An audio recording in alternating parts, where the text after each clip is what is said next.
வணக்கம் நண்பர்களே, AKS creative கிரியேஷனுக்கு உங்களை அன்போடு வரவேற்கிறேன். இன்றைக்கி நம்ம பார்க்க போகிறது ஆவி பறக்க ஒரு சுட சுட இட்லியும் அதுக்கு சைட் டிஷ்ஷாக ஒரு ஆரோக்கியமான ஒரு துவையல் தான் நம்ம பண்ண போகிறோம். ரொம்பவே ஹெல்த்தியான துவையலுங்க. இப்போ அதை எப்படி பண்ணுறது அப்படின்னு சொல்லி பார்த்துடலாம்.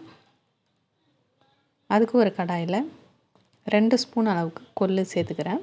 கொள்ளு பருப்பு பார்த்திங்கன்னா உடல் இளைக்கணும் அப்படின்னு நினைக்கிறவங்க உணவில் கண்டிப்பாக சேர்த்துக்கக்கூடிய ஒரு பொருளுங்க.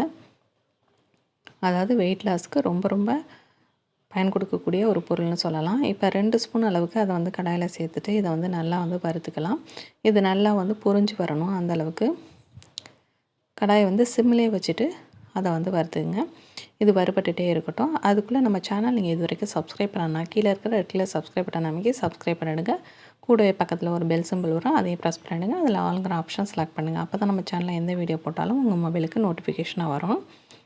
இப்போ நம்ம சேர்த்துருக்கக்கூடிய அந்த கொள்ளு பருப்பு நல்லா வறுபட்டு ஓரளவுக்கு வாசனை நமக்கு வர ஆரம்பிக்கும்.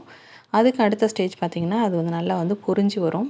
இப்போ நம்ம வெந்தயம்லாம் சேர்த்தா பொரிஞ்சு வரும் பார்த்திங்கன்னா, அதுபோல் அது வெடித்து வர்றது உங்களுக்கு தெரியும்னு நினைக்கிறேன். இது போல் நல்லா வெடித்து வர அளவுக்கு அதை மீடியமான ஃப்ளேம்லேயே வச்சுட்டு அதை வறுத்து இது வேறு ஒரு பிளேட்டுக்கு அதை மாற்றி எடுத்து வச்சுக்கலாம்.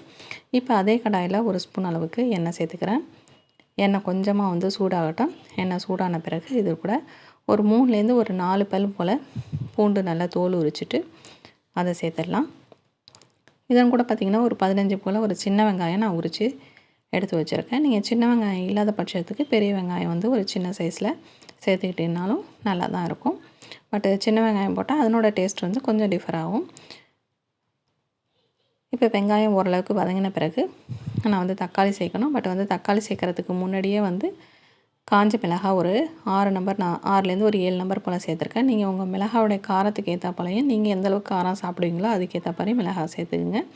இப்போ இந்த தக்காளியும் கட் பண்ணி உள்ளே சேர்த்துடலாம்.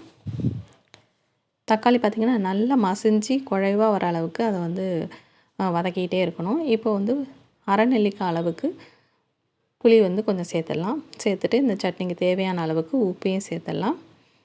ஆல்ரெடி நம்ம சேனல் பார்த்தீங்கன்னாக்கா சுண்டைக்காய் வச்சு எப்படி சட்னி செய்கிறது, அதோட வாழைப்பூ துவையல் எப்படி பண்ணுறது அப்படிங்கிற ரெசிபிலாம் நான் ஆல்ரெடி அப்லோட் பண்ணியிருக்கேன். தேவைப்பட்டதுன்னா நம்ம சேனலில் ப்ளேலிஸ்ட்டில் சட்னி ரெசிபி அப்படிங்கிற ஹெட்டிங்கில் செக் பண்ணிங்கன்னா அப்படின்னாக்கா நீங்கள் கண்டிப்பாக அந்த ரெசிபிலாம் தெரிஞ்சுக்கலாம்.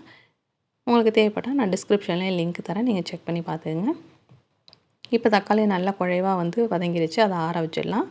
இப்போ ஆல்ரெடி வறுத்து வச்சுருந்தா நம்ம கொள்ளு பருப்பை மிக்ஸி ஜாரில் சேர்த்துட்டு இது போல் அரைச்சிட்டு நம்ம வதக்கி வச்சுருந்தா மற்ற பொருட்களையும் மிக்ஸி ஜாரில் சேர்த்துட்டு கொஞ்சம் போல் தண்ணி சேர்த்துட்டு இது நல்லா அரைச்சிடலாம்.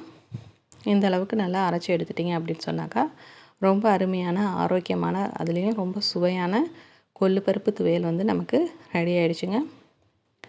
சுட சுட இட்லியோட இல்லை தோசையோட, அது மட்டும் இல்லைங்க, சூடான சாதத்தோடு பிசைஞ்சு சாப்பிட்றதுக்கும் ரொம்ப சூப்பராக இருக்கும். கண்டிப்பாக ட்ரை பண்ணி பாருங்கள். வீடியோ கண்டிப்பாக பிடிச்சிருக்குன்னு நினைக்கிறேன். பிடிச்சிருந்தால் லைக் பண்ணுங்கள், ஷேர் பண்ணுங்கள், முக்கியமாக கமெண்ட் செக்ஷனில் கமெண்ட் பண்ணுங்கள். வேறு ஒரு இன்ட்ரெஸ்டிங்கான வீடியோட உங்களை மீண்டும் சந்திக்கிறேன். வணக்கம்.